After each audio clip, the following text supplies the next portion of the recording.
Good evening, good morning, good afternoon to all of you tuning in from wherever you are in the world, and hello to everyone who's watching on the replay.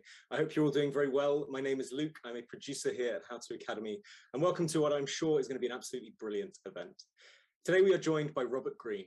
Robert is an internationally renowned expert on power strategies and the #1 New York Times bestselling author of The 48 Laws of Power, The 33 Strategies of War, The Art of Seduction and Mastery. His most recent book, The Daily Laws, is out now. Today, Robert will be in conversation with economist and entrepreneur Pippa Malmgren. A former White House presidential advisor, she now advises the British government and the world's largest financial and military organizations. Her best-selling book, Signals, forecasted the great financial crisis, the slowdown in China, Brexit, and the rise of American nationalism. So after a 45-minute or so conversation with Pippa, Robert is going to take questions from you, the audience. So please type any you have in the Q&A box, wherever it is on your screen. Well, that's more than enough from me. So without further ado, it is my absolute pleasure to welcome Robert and Pippa. Pippa, over to you. Excellent. Thank you so much for organizing this. And Robert, it's just a total delight to meet you. Oh, thank you. The same here. Yeah, I've had the privilege of reading your book since you came out with the very first one on the laws of power. And I want to open for the audience because your new book is so fascinating. It's basically like a daily set of exercises, but to be clear about how to live and how to improve yourself. But it's also super interesting that, you know, you're talking about things that are so powerful that there are prisons in America that have banned your work. That's correct. Yeah. So just tell us a bit about why it is that what you write is considered so shocking and so powerful to people. Well, it's kind of the same sort of notoriety that Machiavelli has from the 16th century, the great Florentine diplomat and writer.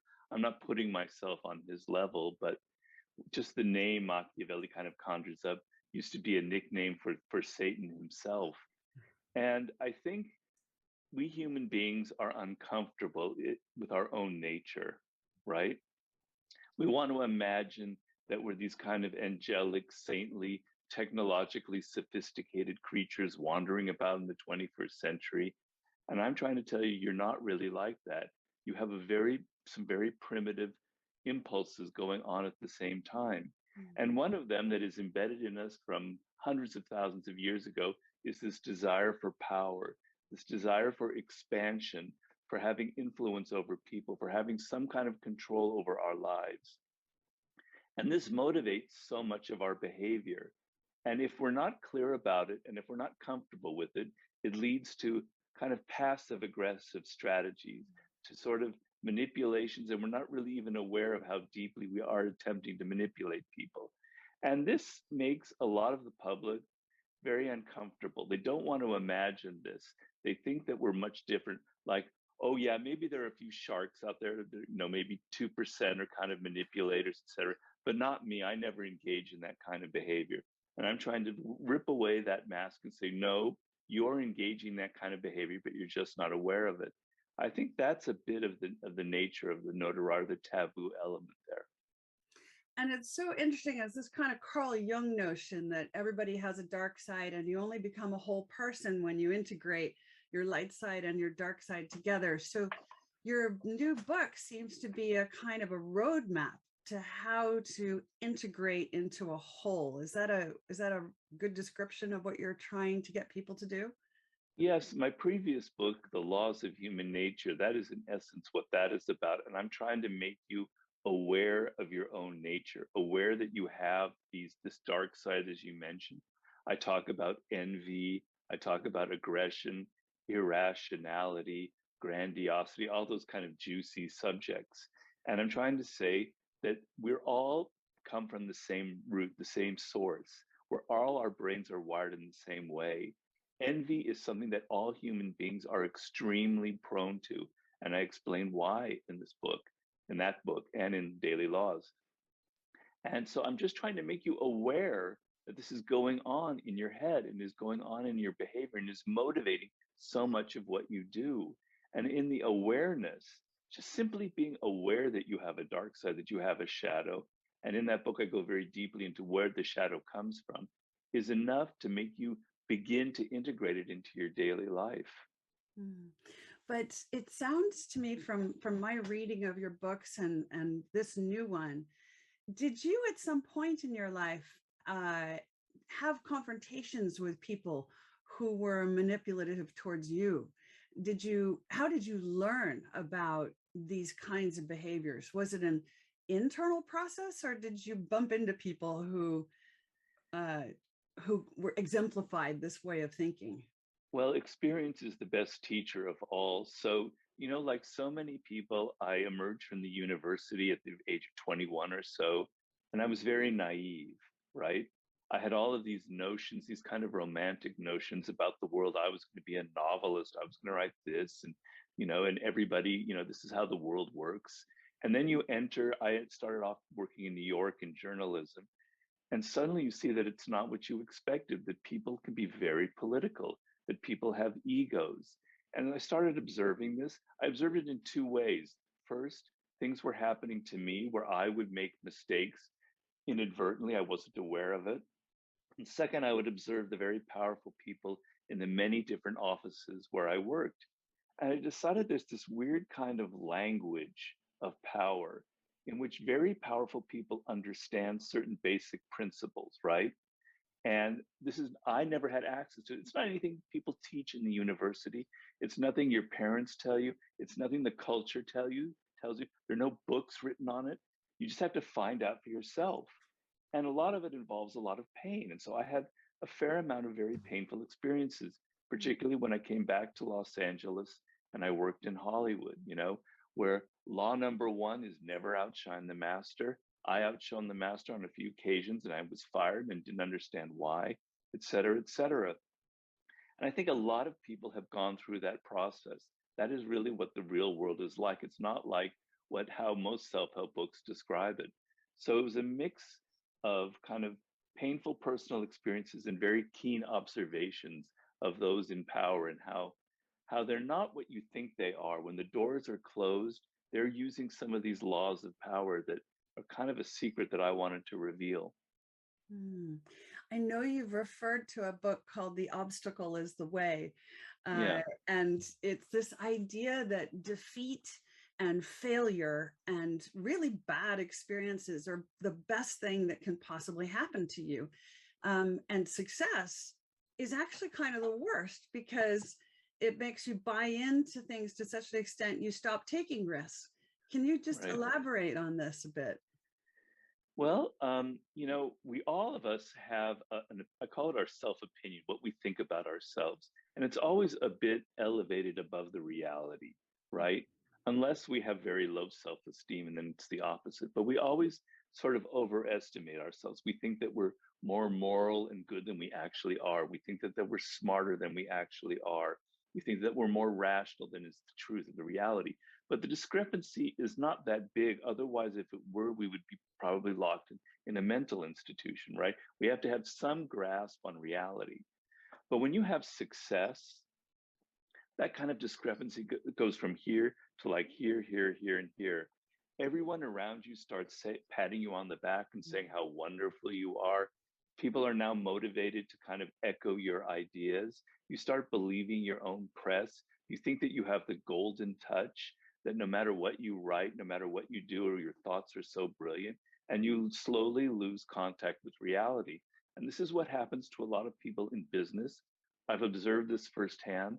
I was on the board of directors of a New York Stock Exchange publicly traded company, American Apparel, and I saw this happen to the CEO, very smart guy, but with the expansion and success, he began to lose his contact with reality, and it basically destroyed him and the company. It's something that's repeated throughout history, in politics, in business, in entertainment, wherever. But failure, on the other hand, is where you actually learn. And I have this happen to me personally. When I write something that doesn't work and people tell me, I now have information. What is that information telling me? It's telling me that I have limits, that I need to improve here, that this idea isn't strong enough, that this kind of bit of language isn't working here. Through failure, you kind of learn about your limits and you learn what you need to improve and what you need to work on, right? So failure is the best school of all. So if you're thinking, like you want to start a business or something, and what's sort of stopping you is, oh, I'm not really ready. I need to go back and get my MBA. I need to spend 4 more years piling up massive student debt at Yale University so that I can then start my business. And that is precisely the wrong approach. You need to start that business and fail. And if it fails, you will learn more in 3 months than 4 years at Yale would ever teach you. And it's not just my idea. I've spoken to a lot of people in Silicon Valley who mirror that same philosophy. So failure is the best thing. Well, And I've had a lot of it. Which is so interesting, because when I looked at your background, I was struck by the fact that I think you said you had something like 60 different jobs before you were like 36. And I can see how that might be seen as failure at that time. But in fact, isn't it like the success? Isn't it what's given you all the juice to write these fantastic books, is that breadth of experience? Well, at the time that it's happening, you're not aware of that, and so you're sort of thinking, what am I doing with my life? And your parents are starting to pressure you. You're trying to say, Robert, come on, what's going on? You got to get your act together. You got to start making some money. And you start, doubting yourself, right? But there's, people are complex, and I'm as complex as anyone. So at the same time that I'm doubting it, in the back of my mind, I'm kind of understand what I'm doing. That by having all of these different jobs and these different experiences and traveling all around the world, I worked in a detective agency here in Los Angeles. I was a skip tracer. I did construction work in Crete for a summer. I worked in television in London. I worked in a hotel in Paris. I did journalism, Hollywood, you name it. And so I kind of understood that for a writer, you need all of that bad experience. I just didn't know at the time that it would come together in the way it did. It wasn't like a plan. I'm 22 and I'm going to write the 48 Laws of Power. I thought I was going to write, then I was going to be the next Hemingway, to be honest. And so it didn't fall, this kind of logic that I thought it would. But in the end, life is weird, and there is a kind of fate to it, and it kind of worked out the way it should have worked out. And you have to listen to where destiny sort of leads you. Well, that seems to be a key focus of this new book of yours. As I read through it, it's almost like you're asking people to get still with themselves enough that they can figure out their own personal DNA. Like, what drives them? What are they really meant to be? It's this kind of, it's the idea that Maslow wrote about just before he died, where he added another layer to the Maslow's hierarchy of needs. And he said the last one is to transcend and to become the fully individuated individual that you were meant to be. Right. And so walk us through a little bit. What is, for people who don't understand, what is individuation? What is it to transcend and become what you are meant to be? Because that's really what the book is trying to take us towards. So help us understand what that's all about. Well, that was specifically the subject of my 5th book, I believe, Mastery. Essentially, what I'm trying to tell you is a very basic scientific fact that if you think about it and ponder it, it'll actually be extremely powerful. It will sort of be something you won't be able to forget, which is your DNA, the genetics that you're wired with, has never occurred in the history of the universe and will never be repeated again. It is extremely unique, right? The way the chromosomes form, etc. Also, your parents, they are equally unique. And in their uniqueness, they're raising you in a way that no one else has ever been raised before. The experiences you have in life are also one of a kind. Nobody else has your experiences. You are, by nature, a completely unique phenomenon in the history of the universe, right? And so what I'm trying to say is, at your birth, a particular seed is planted in the ground. That seed is your uniqueness. And to the degree that you nurture it and you kind of make that grow and you build that up and you develop it, you're going to have power, you're going to have success, you're going to fulfill what I call your life's task, right? And so, if you look at very brilliant people, geniuses, masters in the history, you'll see that they have a clarity about that life's task. It doesn't happen, it'll happen to Einstein when he's 4, it'll happen to Steve Jobs when he's 7 or 8, it happened to Martha Graham when she was 16 or 17. It can happen later in life, on and on. But at some point, it all becomes extremely clear to you, and you follow that line. And if you think about very brilliant people or very successful artists or whoever, they're one of a kind.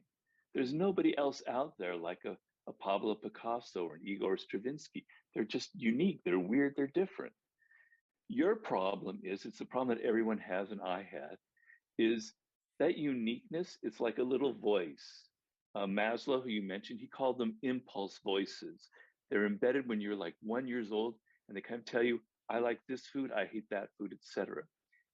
And as you get older, you start listening to your parents who tell you what you need to do, what you think that what they want you to become. You start listening to your teachers who start telling you you're good at this, you're bad at that. You start listening to your friends. You enter the culture and you start listening to social media. And soon you can't even hear that voice anymore. You just simply become a reflection of everybody else's desire or everybody else's opinion of who you are. You lose contact with your source of power, with your what you call your individuation. I call your natural uniqueness, your primal uniqueness. You enter the wrong career. You go to law school when you were meant to write books. And you kind of do well because you're young and you're excited and you have energy. But then you reach a point where you're not excited about it. You're not engaged emotionally. You start tuning out. Your life starts spinning in directions you didn't expect. You start getting into drugs. I'm not giving an extreme example, but you hit a wall and your life just kind of doesn't work for you anymore, right? And that's what happens to so many people. And it's not like the cliche is you have to live your passion. I'm not in favor of that. We all have to make a living. We all have to live. We have to be practical creatures. We can't just go off and imagine we're going to be a rock star or a poet, right? So my idea is your life's task is actually more practical than anything else. It doesn't have to be, I'm a musician, I'm going to write music. You could end up being a lawyer working in the music industry. I know plenty of people who satisfied their desire working in an ancillary sort of industry, right? But it's related to what connects to them. But if you disconnect yourself from that seed, from that voice, from that source of power, nothing good can ever come from it. So that's how I describe it in my book. I noticed, actually, let's start with that, because you break the book into 3-month sort of study sections. And the first one was killing the external voices and finding your internal compass. The second 3 months was the political nature of the work world. And the third is real persuasion and influence. And the last quarter of the year is on underlying motivations. Maybe can you elaborate a little on why that sequence, why those things, why we need to do it? It's a little bit arbitrary. It's not like a strict order, because that just doesn't, that's not how life works anyway. But, I begin the first 3 months with figuring out your career to help you aim towards what I call mastery. And, it's the new year, and we say new year, new you. It's generally, that's when you have New Year's resolutions. You're kind of reassessing where you are, right? So those were sort of the first 3 months. Then I'm kind of imagining that now in the spring, you're in your office, you're working, you're with people, and things are political and things are difficult. We all have to deal with toxic people around us. I don't think there's a human on the planet that has never had to deal with someone in their family or someone at work who isn't toxic. It's extremely common, right? And how you deal with people like that will play a huge role in your emotional well-being and in your success in life. Because these people can ruin your own opinion about yourself and ruin your self-confidence for years. So I want to kind of ground you in the idea that people have egos, people can be political, people can be manipulative, and there are toxic people out there. So I want to ground you in that reality. Then I'm leading you into the summer. You're kind of happy, you're taking off all your winter clothes. Now I'm talking about persuasion and influence and how to deal with the softer side of power, which is the subject of my Art of Seduction and so many other books. The number one paramount idea there is to flip how you look at people. Instead of being so self-absorbed, where you're always thinking about your ideas, how great you are, how your ideas are so brilliant, you need to convince other people of that. You need to think of other people first. what their needs are, what their interests are, what their ego is about, how they think, and enter their world. And that is the key to unlocking any attempt at persuasion or influence. So I'm going to ground you in that reality, right? Then the final 3 months are about human nature, what I talked about, developing some awareness about yourself, about the human animal, kind of a guide to how the human animal operates, which is the subject of the laws of human nature. And then the cherry on top is the month of December, where I kind of go a little wild. I'm writing a new book, which is temporarily called The Law of the Sublime. And I'm kind of I discussed that, which I discussed in the last chapter of The Laws of Human Nature. But I'm discussing in that book and kind of grounding you in how insane it is to just be alive, and how wonderful and awesome it is, and how, your mortality is something that can guide you to that kind of belief if you confront it instead of running away from it. So that's more or less how the book is structured. The month of December kind of ends with the sublime and death and things like that, which sort of seems a natural progression.